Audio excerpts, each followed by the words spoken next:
Input निकलवाने की कोशिश की तो उन्होंने ऐसे एक्ट किया जैसे उन्हें कुछ पता ही ना हो। कमांडोज को सर्च ऑपरेशन में उस फार्म हाउस में कुछ भी नहीं मिला।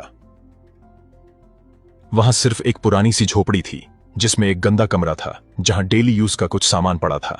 फार्म हाउस में कमांडोज को कहीं भी सद्दाम के होने के नामो निशान नहीं मिल रहे थे। तभी उस फार्म हाउस पर मोहम्मद इब्राहिम को बुलाया गया, जिसने जमीन पर पड़ी एक मोटी रस्सी की ओर इशारा किया। वो रस्सी जिसका एक सिरा जमीन पर रखे एक लकड़ी के ढक्कन के नीचे जाकर गायब हो जाता था। एक कमांडो ने आगे बढ़कर जब उस ढक्कन को हटाया तो नीचे का नजारा देखकर वो हैरान रह गया। अंदर अंधेरे में से दोनों हाथ ऊपर करता हुआ निकला एक थका हुआ उलझे बाल और लंबी दाढ़ी वाला शख्स, और उसने फुसफुसाते हुए कमांडो से कहा, I am Saddam Hussein, the president of Iraq, and I am willing to negotiate. वो बहुत शांत था, उसने कोई अपोज नहीं किया, लेकिन उसके चेहरे पर हार की मायूसी साफ दिख रही थी। उसके पास से कमांडो को एक ग्लॉक पिस्टल, कुछ कैश और 2 राइफल मिली।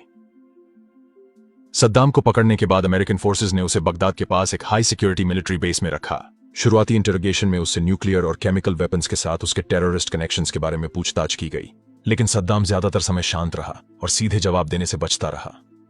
कुछ ही महीनों बाद जून 2004 में अमेरिका ने सद्दाम को इराक की नई गवर्नमेंट को सौंप दिया ताकि उस पर आधिकारिक रूप से मुकदमा चलाया जा सके। सद्दाम हुसैन को साल 1982 में दुजैल नाम के गांव में शिया कम्युनिटी के साथ हुए एक बड़े हत्याकांड का अक्यूज्ड पाया गया। इसी केस में इराकी स्पेशल ट्राइब्यूनल में उसका ट्रायल चला, जहां उसे फांसी की सजा सुनाई गई।